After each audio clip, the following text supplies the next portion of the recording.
Votre chronique consacrée à la bande dessinée, c'est la Diaspora des Bulles, comme tous les matins sur Radio J. Et oui, vous aimez ce rendez-vous puisque vous retrouvez Didier Passamonique, directeur de la rédaction du site Actua BD. Bonjour Didier. Bonjour Ilana. Et aujourd'hui, Sacha Puyo, également libraire. Bonjour Sacha. Bonjour Ilana. Merci beaucoup d'être avec nous ce matin, messieurs. Alors, on va parler de 2 ouvrages et on va commencer par vous, Sacha. Ça s'appelle Gentle Mind. De quoi ça parle ? Nous sommes à New York dans les années 40. On va suivre d'abord Navit, une jeune artiste au fond d'un gouffre financier qui va se retrouver propulsée directement à la direction d'un journal de charme masculin, Gentle Mind. Alors c'est aussi la muse du célèbre dessinateur très en vogue Archie Parker, et la pin-up va se révéler une ambitieuse patronne de presse. C'est le début d'un grand chantier pour faire sa place dans cet univers résolument macho, on va pas se mentir, et doter sa revue d'un nouvel éclat. À ce tandem, à la passion destructrice, on peut le dire, va se rajouter un troisième personnage, Waldo Trigo, grand avocat portoricain en pleine crise de conscience. Et c'est sur pas moins de 30 ans qu'on va suivre ces 3 personnages. Donc c'est un album en fait qui raconte 30 ans d'histoire. En 2 volumes, sur un diptyque, on va suivre 30 ans d'histoire à ces personnages, notamment dans le deuxième où la temporalité va beaucoup s'accélérer. Alors c'est quoi les thèmes qui sont abordés ? Amour, scandale, trahison. Ah, ça donne envie. On est là, tous les ingrédients du polar médiatique. Ouais. Alors, Puis c'est un beau dessin, vraiment un très beau dessin. Alors justement, est-ce qu'on peut parler du dessin ? Bien sûr, Antonio Lapone, c'est des esquisses vraiment très, très léchées qui donnent vraiment beaucoup de glamour à tous les personnages. Il s'inspire directement en fait de ce que pouvait être le dessin de charme dans Esquire à l'époque. C'est vraiment cette inspiration. Aussi, il y a un côté très dessin de mode dans son travail. Tout à fait. Eh bien, c'est Gentle Mind de Diaz Canales, Teresa Valero et Antonio Lapone, c'est ça. Canales qui est le scénariste de Black Sad. Ah oui, on avait parlé, c'est vrai. C'est un grand scénariste. Et de Corto Maltese. Et c'est publié aux éditions d'Argo. Merci beaucoup, Sacha. Donc c'est Gentle Mind. Alors je me tourne vers vous, Didier. Vous avez impatience de nous présenter votre ouvrage ce matin. Vous nous parlez de l'histoire du cinéma.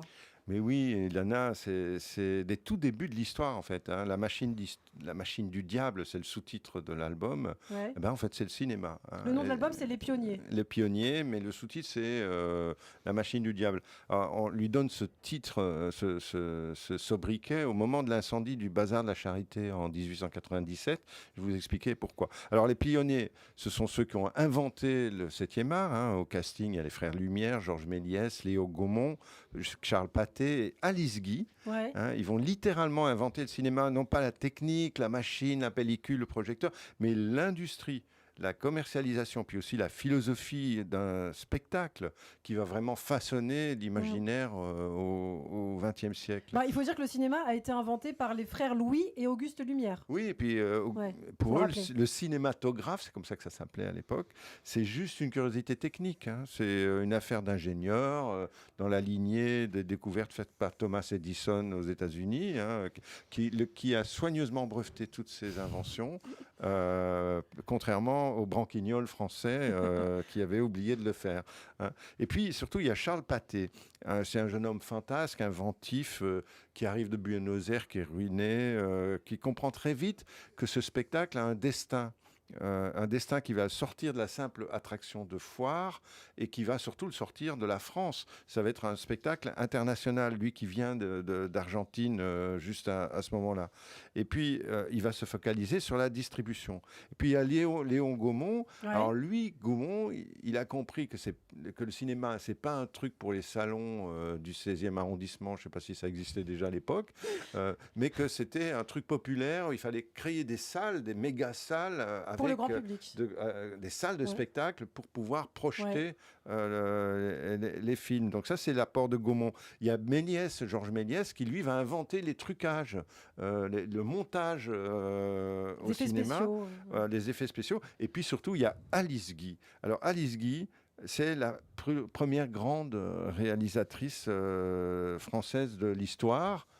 Oui, c'est la première grande réalisatrice d'ailleurs qui a eu une BD consacrée à sa vie, à son œuvre. Voilà, par Catel, mais évidemment qui a été complètement invisibilisée puisque c'était une femme. C'était une femme, voilà. Et donc ce livre fait partie de ceux qui sont rétablis. C'est magnifiquement dessiné par Jean Eustache et puis ça raconte aussi cette histoire du bazar de la Charité qui a failli faire en sorte que le cinéma n'existe pas, parce que l'incendie a été créé par une projection cinématographique et avec bien, tout beaucoup ça, de morts et ouais. bien, avec tout un ça est procès, raconté. et tout ça est raconté, c'est Eh magnifique. bien, c'est Les Pionniers. Et c'est le début probablement d'une série, parce qu'après ils vont parler d'Hollywood, c'est une histoire formidable. Les Pionniers, donc La Machine du Diable par Guillaume d'Horizon, Damien Maric et Jean-Baptiste Eustache aux éditions Rue de Sèvres. Merci beaucoup Didier Passamonique, merci Sacha. Merci.